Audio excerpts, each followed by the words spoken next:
Welcome back, and in today's video I'll be showing you how to fill a text box with background color on Canva.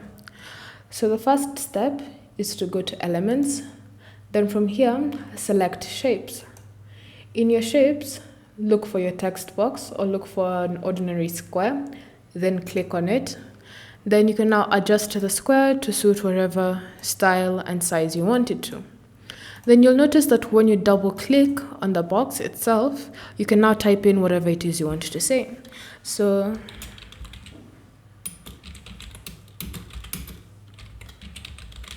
once you've typed in your words, you can now customize your words to whatever you want. So you can increase the font size.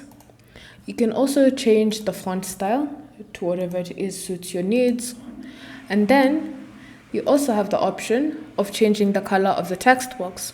To do this, ensure the box has been selected, then tap on the color icon here, and then select whatever color you want to use. So you can choose between various colors. You have a solid color, you have a gradient, you can even choose a custom color from whatever your background is. Then once you've selected your option, simply click on an empty space on your screen, and then the text box will have been created with your brand new background color. Thank you for watching. If you have any questions or comments, leave them down below and we'll get back to you.